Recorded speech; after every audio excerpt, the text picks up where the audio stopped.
भारतीय वायुसेना का एक मिग-21 लड़ाकू विमान दुर्घटनाग्रस्त हो गया। विमान में 2 पायलट सवार थे और इस दुखद हादसे में दोनों पायलट शहीद हो गए। मिग विमान के नीचे गिरते ही इसमें आग लग गई।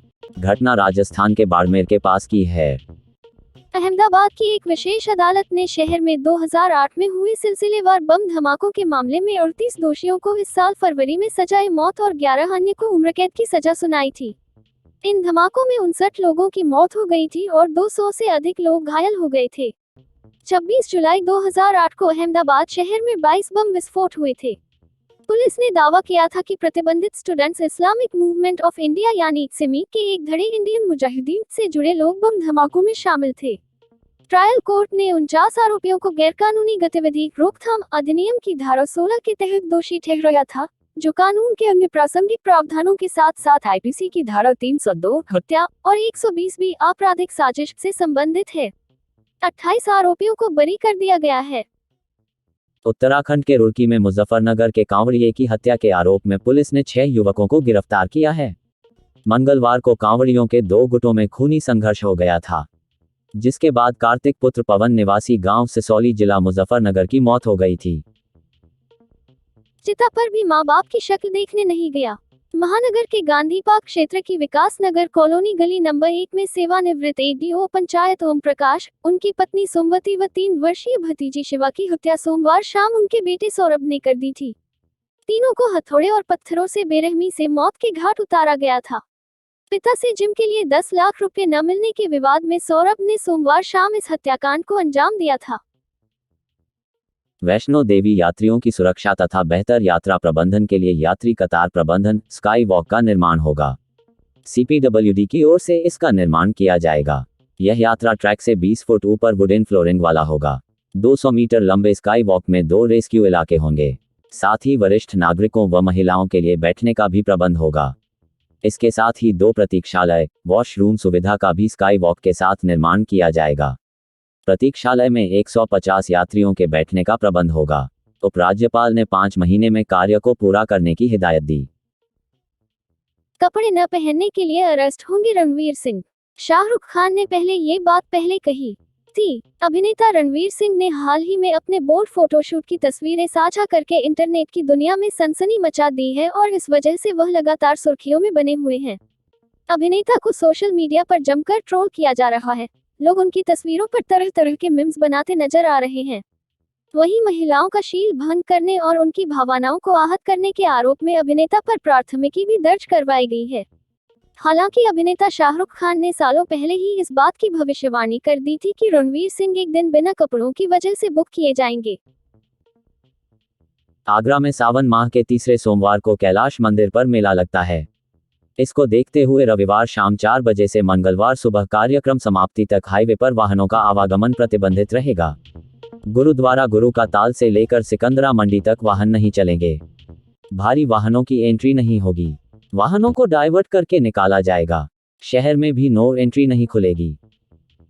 कांग्रेस नेता अधीर रंजन चौधरी के खिलाफ मध्य प्रदेश में एफआईआर दर्ज कर ली गई है।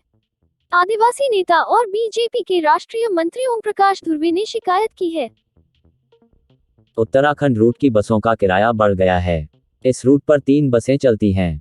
अब यात्रियों को हरिद्वार, ऋषिकेश व हल्द्वानी जाना महंगा पड़ रहा है। जहां पहले यात्रियों को 1.26 रुपये प्रति किलोमीटर के हिसाब से किराया देना पड़ रहा था, अब यह बढ़कर 1.56 रुपये हो गया है। बल्लभगढ़ से हरिद्वार का किराया 325 रुपये से बढ़कर 395 रुपये हो गया है। बिजनौर में पुलिस ने गुरुवार को अंतर्राज्यीय गिरोह के 7 सदस्यों को गिरफ्तार कर मानव तस्करी के मामले का पर्दाफाश किया है। पुलिस ने इनके कब्जे से झारखंड से लाए गए 12 किशोरों सहित 24 लोगों को मुक्त कराया है। बताया गया कि 4 साल पहले जिले में AHTU यानी एंटी ह्यूमन ट्रैफिकिंग यूनिट खोली गई थी, जिसे 2 साल पहले थाने का दर्जा दिया गया। थाने बनने के बाद जिले में मानव तस्करी, बाल श्रम और बंधुआ मजदूरी की धाराओं में यह पहला केस दर्ज हुआ है। अब आधार से जुड़ेगा वोटर कार्ड, अगस्त में छिड़ेगा देशव्यापी अभियान। चुनाव आयोग ने सभी राज्यों को दिए जरूरी निर्देश। चुनावी गड़बड़ियों और फर्जी वोटिंग जैसी घटनाओं पर रोक लगाने के लिए चुनाव आयोग ने मतदाता पहचान पत्र को अब आधार संख्या से जोड़ने की बड़ी पहल की है। हालांकि यह मुहिम पूरी तरह से स्वैच्छिक होगी। यानी कोई भी व्यक्ति अपने वोटर कार्ड को आधार से लिंक कराने या नहीं कराने के लिए स्वतंत्र होगा। इसके आधार पर किसी भी व्यक्ति का आवेदन न तो निरस्त होगा और न ही वोटर लिस्ट से उसका नाम हटाया जाएगा। बावजूद इसके 1 अगस्त 2022 से देश भर में इससे लेकर मुहिम शुरू होगी, जिसमें प्रत्येक घर से इससे जुड़ी जानकारी जुटाई जाएगी। पूर्वी लद्दाख में वास्तविक नियंत्रण रेखा के नजदीक बनी गतिरोध की स्थिति को दूर करने के लिए भारत और चीन 4 बिंदुओं पर सहमत हो गए हैं। चीन की सेना के अनुसार यह सहमति हाल ही में हुई कोर कमांडर स्तर की वार्ता में बनी है। इनमें सीमाओं पर प्रभावी प्रबंधन के जरिए स्थिरता बनाए रखने और द्विपक्षीय सहयोग की गतिशीलता फिर से बनाने पर सहमति भी शामिल है। विशेषज्ञों को उम्मीद 0.50% तक रेपो रेट बढ़ा सकता है केंद्रीय बैंक, कर्ज होंगे महंगे। अमेरिका के केंद्रीय बैंक फेडरल रिजर्व की तरफ से बुधवार को वहां की प्रमुख उधारी दर में 0.75% की वृद्धि के फैसले को उम्मीद से कम की गई वृद्धि माना जा रहा है। ऐसे में अब सभी की नज़र अगले शुक्रवार को आरबीआई की तरफ से पेश होने वाली मौद्रिक नीति समीक्षा पर है। आरबीआई ने हाल ही में एक रिपोर्ट में कहा है कि महंगाई के बढ़ने का सबसे खराब दौर समाप्त हो चुका है। बैटलग्राउंड मोबाइल इंडिया को गूगल प्ले स्टोर और एप्पल स्टोर दोनों से हटा दिया गया है। बिग टेक कंपनियों ने कर्मचारियों की छंटनी की और नई नियुक्तियों को रोक दिया है। मेटा के संस्थापक और सीईओ मार्क जुकरबर्ग ने कहा है कि कंपनी की योजना अगले साल कर्मचारियों की संख्या में लगातार कमी लाने की है। मंदी का डिजिटल विज्ञापन व्यवसाय पर व्यापक प्रभाव पड़ेगा। जुकरबर्ग ने कहा कि कई टीमें सिकुड़ने जा रही हैं ताकि हम कंपनी के अंदर अन्य क्षेत्रों में ऊर्जा स्थानांतरित कर सकें। मैं अपने नेताओं को उनकी टीमों के भीतर फैसले लेने की क्षमता देना चाहता हूं। कंपनी की तिमाही आय कॉल के दौरान बुधवार को देर से आई। मंगलूर में नकाबपोश अपराधियों ने बीच सड़क पर एक युवक पर धारदार हथियार से हमला किया, जिससे इलाज के दौरान उसकी मौत हो गई। अमेरिकी राष्ट्रपति जो बाइडेन ने आज चीनी समकक्ष शी जिनपिंग से फोन पर 2 घंटे 17 मिनट तक बात चली। चीनी राष्ट्रपति बोले, जो आग से खेलेगा वो खुद जलेगा। पीएम नरेंद्र मोदी ने भारत में पहली बार आयोजित हो रहे चेस ओलंपियाड का उद्घाटन किया। ओलंपियाड का आयोजन 28 जुलाई से 10 अगस्त तक होगा। मंत्री पद से हटाए जाने के बाद पार्थ चटर्जी को टीएमसी से भी निलंबित किया गया है। टीएमसी नेता अभिषेक बैनर्जी ने कहा कि पार्थ चटर्जी को महासचिव, राष्ट्रीय उपाध्यक्ष और 3 अन्य पदों से हटा दिया गया है। जांच जारी रहने तक उन्हें निलंबित कर दिया गया है। दोषी न साबित होने पर वापस आ सकते हैं। पार्थ का किसी भी एफआईआर में नाम नहीं आया है, लेकिन उन्हें सब पदों से हटा दिया है। अभिषेक बैनर्जी ने तंज करते हुए कहा कि बीजेपी में जाने पर संत हो जाएंगे। दक्षिण कन्नड़ जिले में भारतीय जनता युवा मोर्चा के एक सदस्य प्रवीण नेट्टारू की हत्या के बाद भारतीय जनता पार्टी और राष्ट्रीय स्वयंसेवक संघ और उससे जुड़े संगठन के कुछ घटकों द्वारा कर्नाटक में सरकार का योगी मॉडल लागू करने की मांग की जा रही है। इस मांग पर सीएम बसवराज बोम्मई ने बृहस्पतिवार को कहा कि अगर स्थिति की मांग हुई तो उत्तर प्रदेश में चल रही सरकार के योगी मॉडल को राज्य में अशांति फैलाने की कोशिश कर रहे राष्ट्र विरोधी और सांप्रदायिक तत्वों से निपटने के लिए अपनाया जा सकता है। उत्तर प्रदेश के छात्रों को लेकर बाल अधिकार संरक्षण आयोग ने एक बड़ा निर्देश जारी किया है, जिसके अनुसार छात्र अब यूनिफॉर्म पहनकर सार्वजनिक स्थान जैसे पार्क, मॉल, रेस्टोरेंट में नहीं जा सकेंगे। इस मामले में बाल अधिकार संरक्षण आयोग के सदस्य ने राज्य के सभी जिला अधिकारियों को पत्र लिखकर पार्क, मॉल, रेस्तरां आदि में छात्रों के स्कूल यूनिफॉर्म पहनकर जाने पर रोक लगाने को सुनिश्चित करने को कहा है। शिवसेना पार्टी की उलझनें अभी थमने का नाम नहीं ले रही है। ताजा मामले में संजय राउत ने लोकसभा अध्यक्ष ओम बिरला से एक चिट्ठी के जरिए सांसदों की सदस्यता रद्द करने की बात रखी है। उद्धव ठाकरे खेमा सुप्रीम कोर्ट भी पहुंचा है। इंग्लैंड के बर्मिंघम में कॉमनवेल्थ गेम्स 2022 का आगाज हो गया है। भारतीय दल की अगुवाई बैडमिंटन स्टार पीवी सिंधु और हॉकी टीम के कप्तान मनप्रीत सिंह ने की। दरअसल भारत के 213 खिलाड़ी इस टूर्नामेंट में हिस्सा ले रहे हैं। वहीं इस साल कॉमनवेल्थ गेम्स में महिला क्रिकेट को भी शामिल किया गया है। आशा वर्कर का इंसेंटिव किया जाएगा 2 गुना। मुंबई में स्लम एरिया में हर 100 मीटर पर खुलेगा क्लिनिक, बीएमसी ने किए कई ऐलान। बीएमसी ने कहा कि कोरोना के मामले कम होने के कारण मुंबई के 5 जंबो कोविड केंद्रों को बंद किया जाएगा। 3 केंद्र पहले ही बंद हो चुके हैं। बीएमसी के अतिरिक्त आयुक्त संजीव कुमार ने गुरुवार को पीसी कर कहा कि इस वर्ष के बीएमसी के बजट में शिव योगा केंद्र खोलने जाने की बात कही थी। अब तक 177 योगा केंद्र बन चुके हैं। अब तक 4,500 लोग इन योगा केंद्रों से जुड़े हैं। योग केंद्रों में फ्लेक्सिबल टाइमिंग है। 25 से 30 लोग एक बैच में जा सकते हैं। आने वाले कुछ दिनों में केंद्रों की संख्या 200 से 300 तक जाएगी। ये योग केंद्र सभी वार्ड में मौजूद हैं। लोगों की संख्या इन केंद्रों से जुड़ने की बढ़ती जा रही है।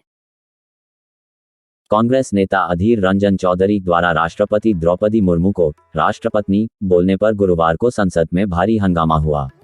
भाजपा ने कांग्रेस नेता द्वारा राष्ट्रपति के प्रति इस शब्द के इस्तेमाल को लेकर विरोध जताया है।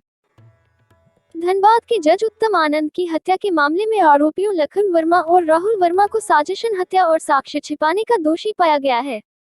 सजा 6 अगस्त को सुनाई जाएगी।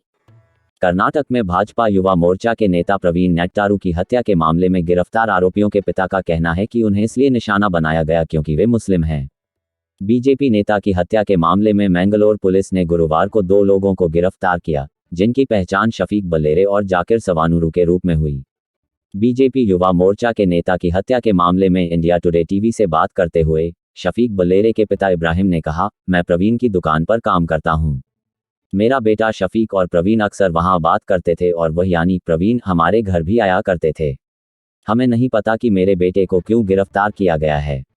बस क्योंकि हम मुसलमान हैं इसलिए हमें निशाना बनाया जा रहा है। शफीक के पिता का कहना कि उनका बेटा और जाकिर दोनों ही ऐसे नहीं हैं। पाकिस्तान ने गुरुवार 29 जुलाई 2022 से चेन्नई में शुरू हुई 44वें शतरंज ओलंपियाड में शामिल नहीं होने का फैसला किया है। पाकिस्तान के विदेश कार्यालय के प्रवक्ता असीम इफ्तिखार ने रेडियो पाकिस्तान को दिए एक बयान में कहा, भारत ने इस प्रतिष्ठित अंतर्राष्ट्रीय खेल आयोजन का राजनीतिकरण किया है। उन्होंने 21 जुलाई को कश्मीर के रास्ते भारत की मशाल रिले को ले जाने का हवाला देते हुए ओलंपियाड से बाहर होने की घोषणा की है। सैमसंग ने भारत में अपने ग्राहकों के लिए बाय नाउ पे लेटर सर्विस का ऐलान किया है। खास बात है कि यह सर्विस सिर्फ सैमसंग गैलेक्सी S22 सीरीज और फोल्डेबल फोल्ड 3 और फ्लिप 3 स्मार्टफोन्स के लिए ही है। बता दें कि कंपनी कुछ दिन बाद ही 10 अगस्त को अपना सालाना अनपैक्ड 2022 इवेंट लॉन्च करेगी, जिसमें अगली जनरेशन के फोल्डेबल फोन जैसे फोल्ड 4 और फ्लिप 4 लॉन्च किए जाएंगे। FMCG की सहायक कंपनी अदानी विल्मा के बाद एशिया के सबसे अमीर व्यक्ति गौतम अदानी अब अपने गैर बैंक कर्जदाता अदानी कैपिटल की प्रारंभिक सार्वजनिक पेशकश IPO लॉन्च करने की योजना बना रहे हैं।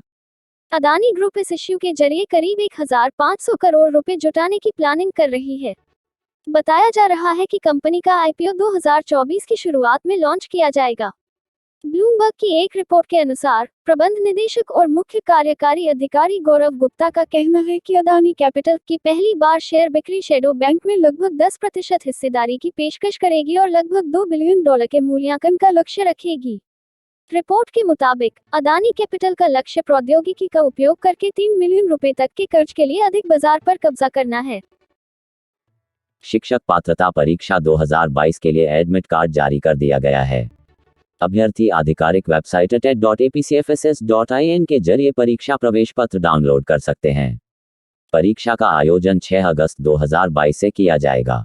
परीक्षा का आयोजन स्कूल शिक्षा विभाग, सरकार की ओर से किया जाएगा।